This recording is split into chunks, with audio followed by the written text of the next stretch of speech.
Om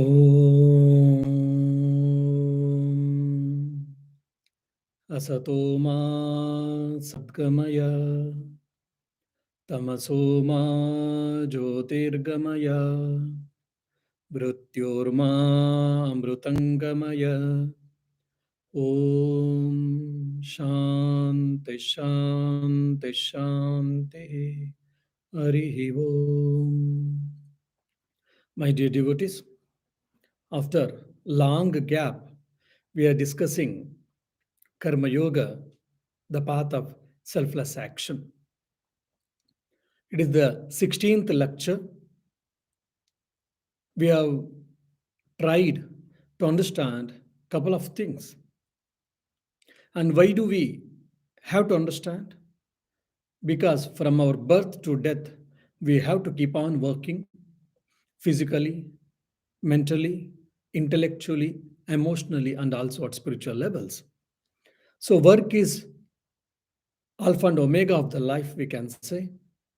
So, if we can use it as a wonderful weapon, then it will bring us emancipation, it can bring us peace, it can bring us freedom, it can bring us many things apart from bread and butter or livelihood. And that science of work, science behind the action, has been treated or has been explained in Karma Yoga, the path of selfless action. Swami Vivekananda has given 8 lectures in USA. In the first lecture, Swami Vivekananda did speak about karma and its effect and character. The effect of karma, or the action on one's own life and also in the society or building up civilization, is immense. So beautifully, Swami Vivekananda, he explained there. And the second chapter, we saw what is duty. Every one of us, we have got duty based on country, based on the state, and based on our professions. So, is there any universal definition regarding the duty? We did see in that second chapter. In the third chapter, why we have to help others, why we have to practice karma yoga. Swami Vivekananda clearly, with the examples, he did tell that by helping others, it is not the people who are getting blessed, it is the giver who is blessed. It is the giver who is blessed, it is not the receiver. So Swami Vivekananda has given very high philosophy or the beautiful way of thinking of service. By serving others, it is actually we are getting blessed, we are helping ourselves, not the other side. Then the fourth chapter, secret of work. What is the secret of work? Work like a master, not like a slave. How to attain it? By being unselfishness, by being unselfish, and also by getting detachment. These are the things we saw in the chapter. And each is great in his own place. Whether I am good or you are good, or I am great or he is great, she is great. No. Whether the monk is great, householder great, or layman people are great, or the military personals are great, or king or the president is great. These questions we do get, we do discuss, we own place. So variety, diversity is the nature of the creation. Everyone has got their own roles to play in the society, in the world. That is God's creation. So we have to give equal respect for everyone. So the dignity of labor is also restored there. And we have to accept everyone as they are. And also we did work, but do not get attached for fruits. By that, what happens? There will be no reaction. Then, now we are getting into the 7th chapter, that is now. This is one of the central theme of the Karma Yoga has been discussed by Swamiji in this chapter. In this chapter, Swami Vivekananda again, he starts telling that the role or the effect of action in one's own life. In a nutshell, he tells. We all know that the Newton's third law. Every action, there is a reaction. And this reaction can be understood in 2 ways. when we read, when we study, and when we think about these things in a deeply, you'll be able to understand. For an example, you throw a pebble, it created a ripple and it went and it sinked in the water. But that pebble created one more wave, and the pebble created a wave and it went and sinked in the. Every karma, I mean, every action we do at any level, what is that? One is the fruits of action. The result will be good or virtue. And the second thing is also when we do perform action, it creates impressions and it creates tendencies. And the sum of total of impressions or tendencies is nothing but the character or personality. This has been beautifully we have seen in the first chapter, karma and its effect on character. Good thought that will act as a catalyst force to do good actions. The good actions brings good results. The good results, the sum of total of good results will be good impressions and it is a good personality. Similarly with the bad thing, bad thoughts which will act or which will be source or cause to do the bad actions, then it will give bad results.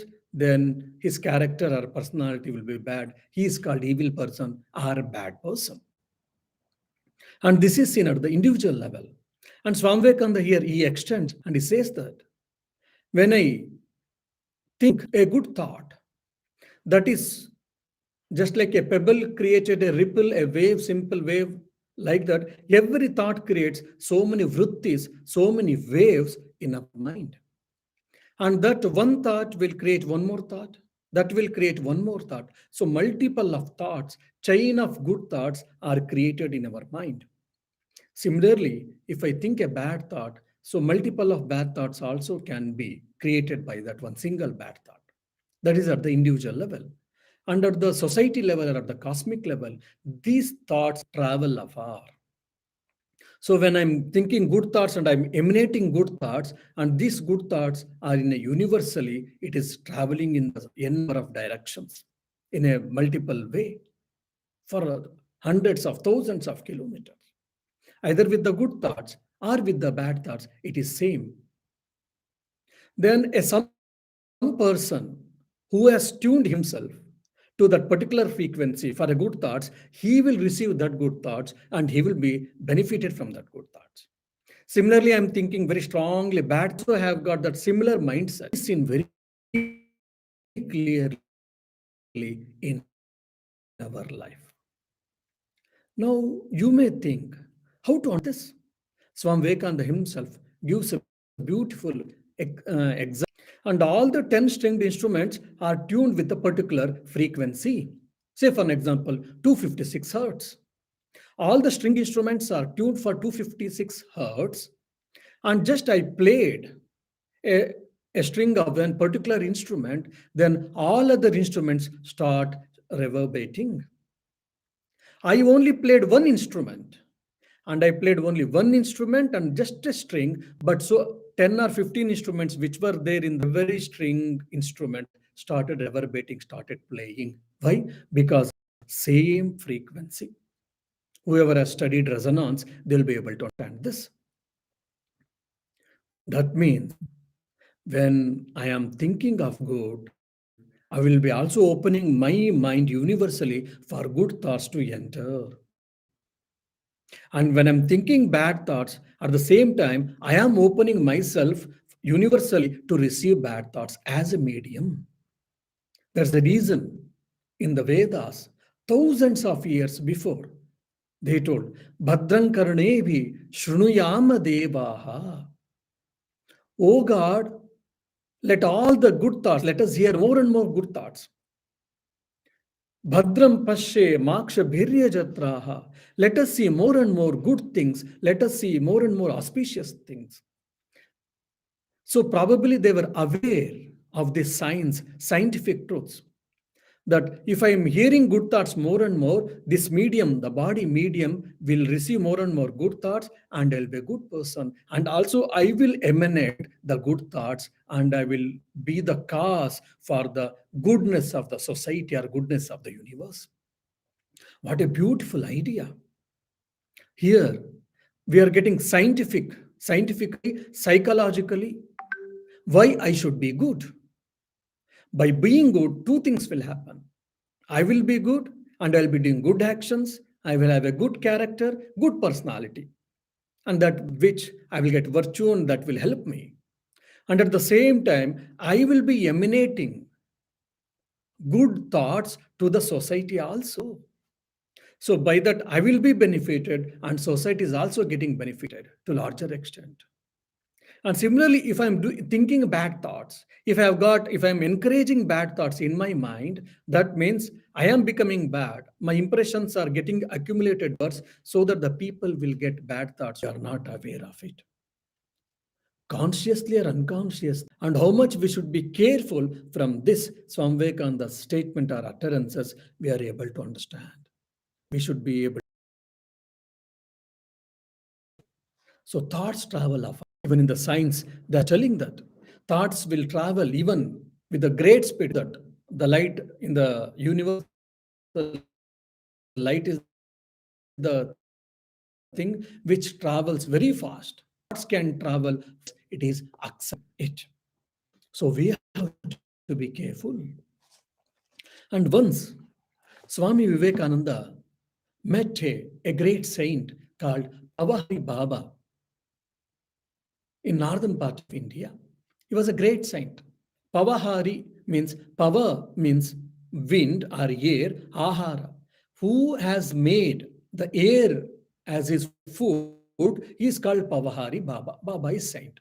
Means he hardly used to take any food and water externally. Means almost because of his yogic nature, he used to food, and so they started calling he's eating the air and is leaving. And when Swami Vivekananda met, Swami Vivekananda was impressed by his saintly nature. Then Swami Vivekananda said, Sir, my dear sir, my dear sir, my dear sage, venerable sage, why don't you come out more and more? And why don't you preach to the humankind? And the humankind or the society is in need of you, such a saintly people. Why don't you come? If you are just you are hidden yourself in the hole or in the cave and you are doing sadhana for yourself, what is the use? The mankind should. Do you think that if I come and preach externally, that is only by that way only will I be preaching the world? Will I be making good or will I be doing good to the world? No, even by doing sadhana, by becoming pure and by thinking very strongly the pure thoughts, good thoughts, and sending these thoughts to the universe, is it not karma yoga? When Pavari Baba said this, Swami Vivekananda was astonished to hear. He said, yes, it is true. Thoughts are much more stronger. Thoughts are travel afar. Even a person who can be in the cave, who can be in the Himalayas, who can be in the dense forest, and he can do much more good to the world. How? By thinking purest thoughts and sending them to the world. So that's what Vivekananda is telling that. So one should think a good. By that he will become good, and at the same time he will be also medium of good thoughts by receiving and also by sending. So Swami Vivekananda is giving the rationale behind why should we be good and why should we think good. And that's the reason Swami Vivekananda says that do good, be good, and see good. This is the whole of religion. What is religion? It is not going to church mere. It is not going mere to temple. Yes, these are all part of the ritual. Religion, no doubt. But what is religion? Swami Vivekananda very scientifically, rationally, he puts that. Be good, do good, and see good. This is the whole of religion. So we can see here how important. And here also, how to become good. We always think, and many people, they ask, how to become good? ask a question for us: how to control our mind, how to become good, how to increase the pure thoughts, good samskaras in us. Such type of questions are asked by spiritual aspirants, or to improve their personalities. They ask. So here, Swami Vivekananda is giving answer by becoming more and more good. By becoming good, how can I become good? By performing good actions, by thinking good in good way, by having good thoughts. One can improve his personality. One can become saint. So once good, bad, bad. That's what Swami Vivekananda is saying. If you want to be a good person, you should think good thoughts. You should have a saintly thoughts. You should have inner. It needs something. Our mind is like a creeper. Without support, just a creeper cannot stand by itself. Without similarly, mind cannot stay empty. Empty mind is devil's workshop. We all know that. So if you give good thoughts as a food or as a support, then your mind will be good, your personality and character will be good. And if you feed your mind with the bad thoughts, your personality and character will be bad. And a human 40% of good and 60% of evil. Someone has got 50-50. Someone has got 60% of good and 40% of evil, maybe. Then the beast, the demons, demonic natured people, they will have 80 or 90% of bad and 10% of good, maybe, or 20% of good. And the saintly people, 90%, 95%, 98% of thoughts will be good, and 1 or 2 or 5% maybe evil thoughts or bad thoughts. It can, maybe. So, how I can be saintly? How I can be purer? How can I be more and more good? By thinking good and by doing good, by seeing good. So, here again, the karma theory, when we think deeply, it is showing that it is the science of infinite possibilities. Oh, he is very lucky person. He's a saintly person. He's a blessed person. He's a very good person. God is gracious on him. We are trying so much. We are ill luck. Our luck is not good. Our luck is bad. God is not gracious to us. God is partial. He helps someone and he is not helping me. Such type of complaints we have got. Such type of grievances we have got. And we keep on complaining that God is not partial, God is not impartial, God is partial. Why? Because he favors someone, he may not favor us like that. But karma theory tells very clearly it is not so. Your actions, if you are good, if you perform good actions, then you will get virtue. That is what luck we say in another word. And if you perform bad actions or evil actions, then the result will be evil, bad, or sin, or ill luck, or bad luck. So the karma theory is not a fatalistic theory. The karma theory is the science of infinite possibilities. If you want to be good, start performing good actions with the pure thoughts or good thoughts. That's all. Swami Vivekananda is giving a hint for us how to improve oneself or how to improve yourself.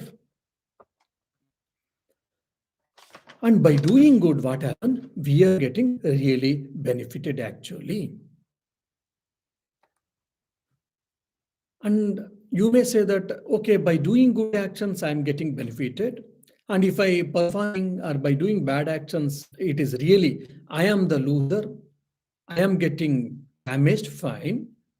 And how can you say that thoughts travel afar and thoughts may stay and thoughts will impress others? You may visit a pub, recreation club. What is the effect? When you come to Vedanta society, you will feel so happy, so blissful, so calm, quiet, serene, with positive nature. Similarly, when you go to any temple or mosque or church, mostly you will feel that you are surcharged. Your devotion gets increased in generally. You will get pure thoughts, holy thoughts in general. Whereas when you go to pub, your sense gratification gets increased. Your mind gets diverted. Your mind becomes more and more restless. It craves for so many pleasures. Why? Because of the thoughts, because of the frequencies, because of the impressions residing there. Hundreds of people came to temple or Air Vedanta society. They thought good thoughts. They meditated, and the monks and the devotees here, they prayed. So many thoughts are in and around revolving Air Vedanta society. So when you come, if you tune your mind, you'll be able to receive all the good thoughts and holy thoughts.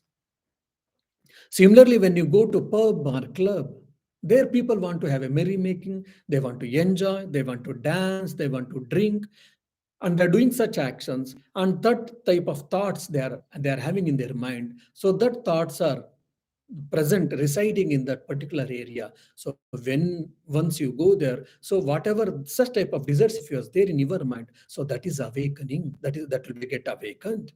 Example or explanation can be given is of Vedas. The rishis. So Vedas were not written or composed like a daffodil. I think it is written by words, by seeing the daffodils. He wrote a beautiful poem. He composed a beautiful poem on daffodils. Merchant of Venice, a drama. Like that, these all mantras were never composed. It was revealed to them for the rishis. Then who is Rishi? If you ask, oh Swamiji, who has got a bear and who lives in a hermit, who lives in a forest, who lives on the fruits, on the roots, they are called rishis. Why this is a film effect or Dharavahi effect? No, such people are not called rishis. Of course, rishis have such lifestyles, no doubt. Then who is a rishi? Rishi is called scientist, one who searches after truth. So he dedicates his mind, he dedicates his time to search after the truth. So the rishis, they led a simple life and they were meditating and they raised their mind, they raised their thoughts level and they tuned to their particular frequency so that whatever the universal truths were there and it revealed them. We all know Gayatri Mantra. Om Bhur Bhuvassuvaha Tat Savitur Varenyam Bhargo Devasya Dhimahi Dhiyo Yona Prachodayat. O God, you are the creator of all these worlds. Let me meditate on your effulgence, on your radiance, so that let my intuition be awakened, let my intellect be awakened. This is one of the universal prayer. Anyone can chant this. This was given by Vishwamitra, we all know that. He never composed. He got it. It was revealed to him. How? Why? Because in his meditation, when his mind or when his thoughts level was tuned to that particular frequency, so the mantra, the Gayatri mantra was revealed. So similarly, Pursukta and Narayan Sukta, there are so many verses, mantras we see in the Vedas that was all revealed. And we see in the Quran for Muhammad Paigambar, the God revealed so many truths. Why? Why only it revealed for him, not for others? Because his mind had raised to that particular level. So similarly, so many saints have given so many things. Why? Because of their pure life, when their thoughts, when the mind, level of the mind has reached to the particular frequency or particular level, the universal truths, the sublime truths were revealed to him and they gave to the mankind or they imparted to their disciples. So how scientific and the power of the mind and the power of the thought is also understood. So if I can raise my mind, if I can raise my thought level, then I can understand many things. That's why Newton discovered or invented gravitational force. Inventing or discovering the gravitational force was existing. As a story goes, he was sitting under the apple tree, apple fell on him. If I or you are sitting on the apple tree and apple falls, what did he do? He started thinking, why apple fell down? It would have gone above or it would have stayed there. Why did it fall? He started thinking. He holded that one thought, why, and slowly started thinking. Multiple of thoughts came, and his mind was tuned to the particular frequency where he invented, he discovered a gravitational force. So that capacity, potentiality is there in all of us. If we can raise our mind to that particular level, even we can invent many things. Provided we have to tune our mind. After said this, Swamiji, makes a one more scientific truth with regard to karma, that no action can be destroyed, and that result has to be experienced. Perform a good action, then the result will be good. I have to experience of result. If I perform a evil action, then the result also will be evil or bad or sin. Then I have to experience it. Till I experience my good action result or bad action result, then the action will not be destroyed or cancelled. If you do perform japa, prayer, meditation, tapas, these things can be reduced. The effect of the karma can be reduced completely, it cannot be nullified. That is told very clearly here. So we have to be very careful in performing actions. When you perform good actions, you'll build good results. When you perform evil actions, evil results are given to you. So you cannot get away from that. So before performing, before thinking, before doing anything, you have to be very careful and you have to be responsible enough. Otherwise, you are the loser, or otherwise, you are the beneficiary also. And then Swami Vivekananda takes the science of action. When we say good action, when we say there are good actions, there are bad actions, there may be mixed actions, we all see. But Swami Vivekananda is saying that there is no absolute good action and there is no absolute bad action or evil action. Why? Any action, if you take, it is the so-called good action, it also contains an iota or some percent of bad action.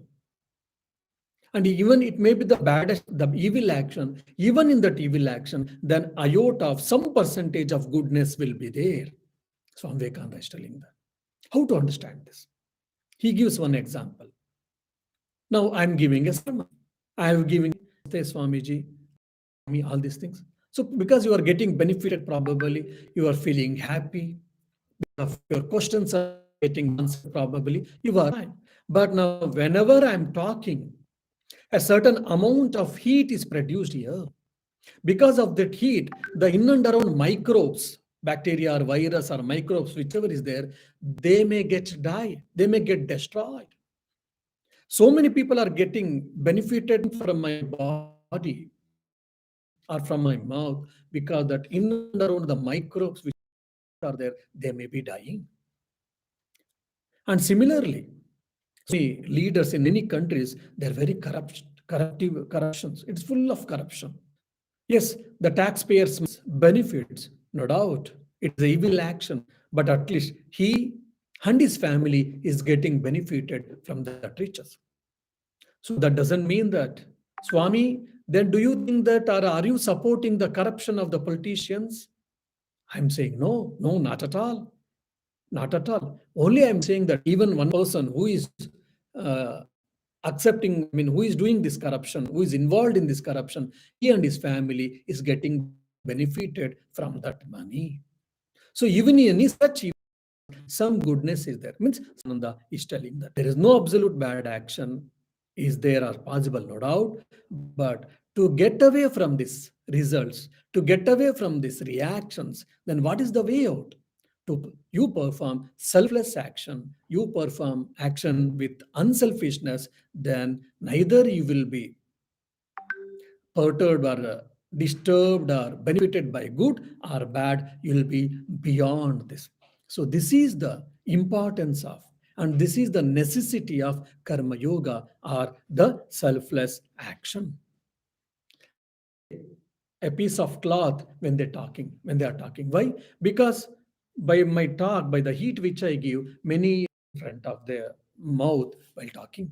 They don't use even barefoot, and they take very minimal food, and at some point of time, slowly they reduce. So they practice extreme ahimsa or non-injury, and they starve for death.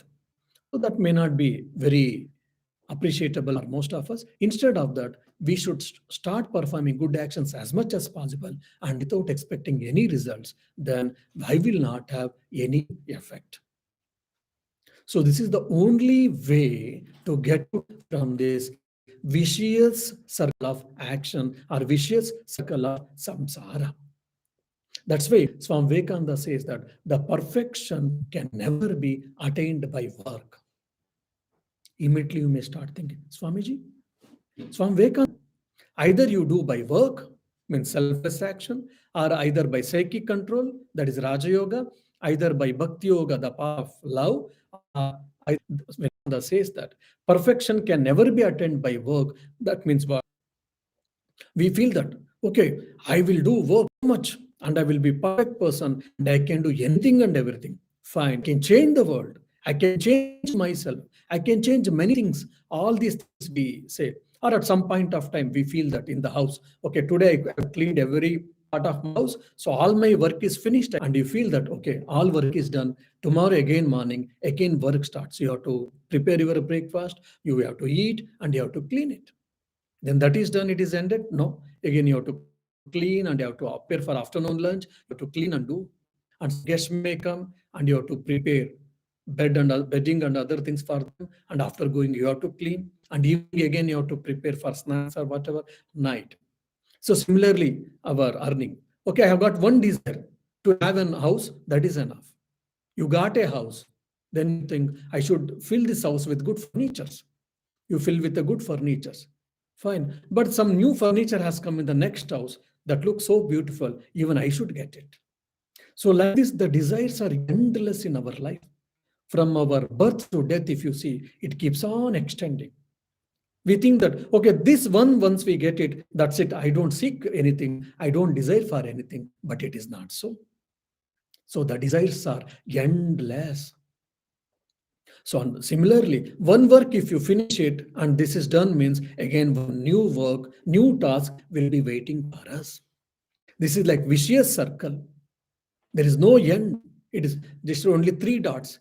There is no full stop or it may be comma. There may be comma. There is no full stop. It is always three dots. Means continuing, continuing, continuing. Then how to end it? Swami Vivekananda says that again, work like a master. Means how? Be detached and unselfishly you work. That is what karma yoga. So through karma yoga one can attain perfection. By work one cannot attain perfection. That is what Swami Vivekananda is telling very clearly. And again Swami Vivekananda himself starts explaining what is perfection. The perfection, perfect world. Oh, why we want to see the perfect world. Earlier it seems there was a perfect world, or we should try to establish the perfect world. We think Swami Vivekananda says it is an utopia. It is mere imagination. There was no perfect world, and there is no perfect world, and there will be no perfect world. The concept of perfect world, it is a mere dream or it is mere imagination. It cannot exist. Why? If you see the root or the cause, the source of the world itself, when there is a disturbance in the equilibrium, then only this creation starts. So in the root cause of the creation itself, there is a disturbance. Then how can you expect the stability? How can you expect the perfection in the world? We are expecting wrong things in wrong place. Then why I'm seeking for this perfection? Swami Vivekananda says the perfection never exists outside or in the external world. The perfection stays in you because your real nature is perfect. The moment you understand who are you, the moment when you understand who am I, then I will be the perfect man. I can be the perfect man. So to attain that, I have to work unselfishly. And why I have to work unselfishly? Because when I work unselfishly, then my mind gets purer. When my minds get purer, what happens? Pride and prejudice is removed. Just like when there is a pure glass, when I'm wearing a goggles and which is pure, clear, I'll be able to see the things as it is. And some now dust particles have sitting on that. That means when I'm seeing, I will not be able to see the world pure clearly. And then I've got a yellow tinge on the goggles which I'm using, then the whole world looks yellow. If the goggle has got a green tinge, then the whole world looks green. So I'll not be able to see the world as it is. So when I perform karma yoga, what happens? Then the mind gets purer. I will be go nearer to myself. The manifestation of divinity happens. Then when the manifestation of divinity happens, then what happens? Then I will attain perfection. Not attaining perfection, I will reach to my destiny or to the my real source. So the perfection can never exist outside or in the external world. The perfection is inside. Unfortunately, we are trying to see outside. By practicing karma yoga, you'll be able to understand that the perfection is never outside, it is only inside. That's why we have to perform karma yoga. And what is the key? In the earlier chapters, Swami Vivekananda said that detachment. So detachment is the key to attain or to practice karma yoga. And here, one more thing, Swamiji is telling that here self-abnegation, me, mind, I, me, mine. We always keep telling that. We always behave in that. Not me and mine, ours. So instead of I, we should go for we. Instead of me and mine, we should going towards us. Then what happened? This is what self-abnegation.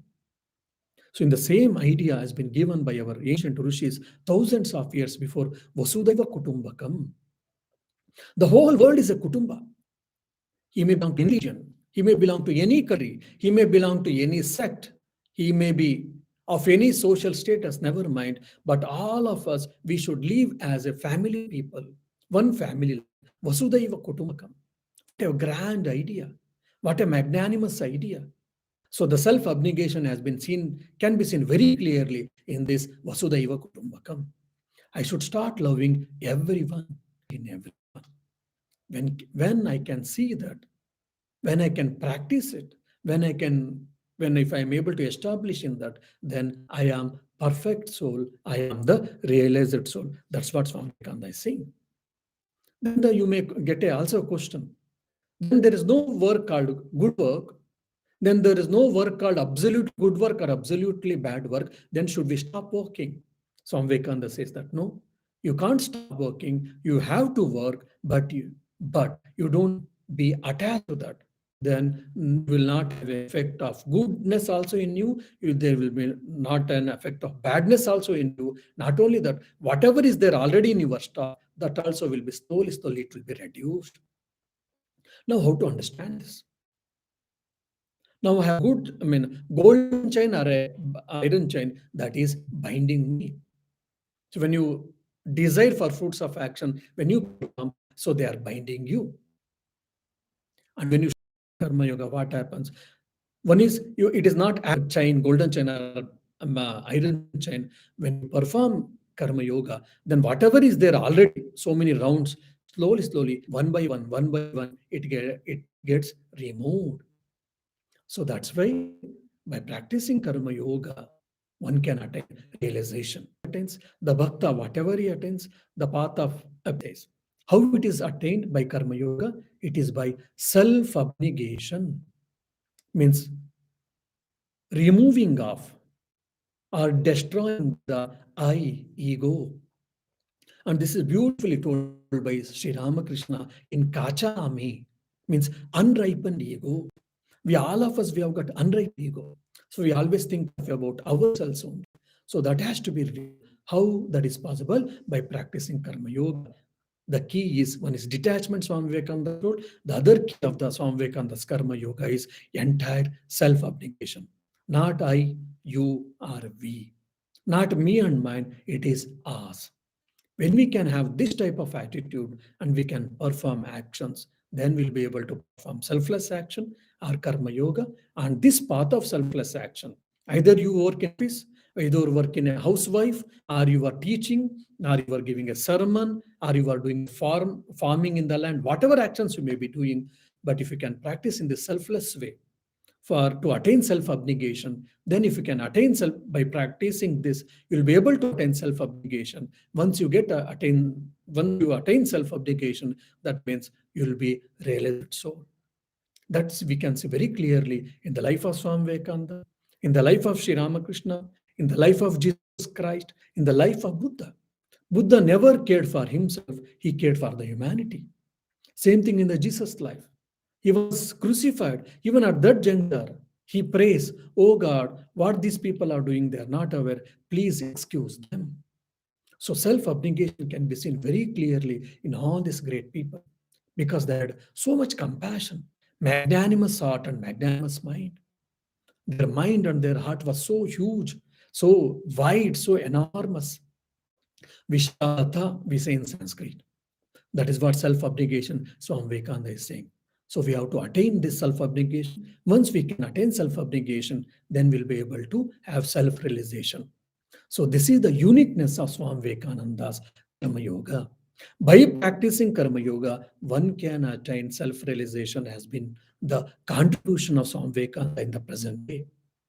Earlier, either by Gnana Yoga or by Bhakti Yoga only, you can attain God realization has been given by earlier philosophers, whereas Swami Vivekananda very scientifically, philosophically, rationally, logically is establishing by practicing selfless action, by practicing Karma Yoga, how we can attain God realization or self realization. That is the uniqueness of Swami Vivekananda.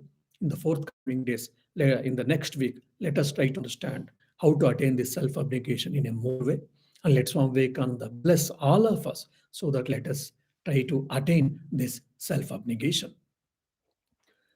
Om Shanti Shanti Shanti Hari Om Tat Sat Shri Rama Krishna Arpanamastu.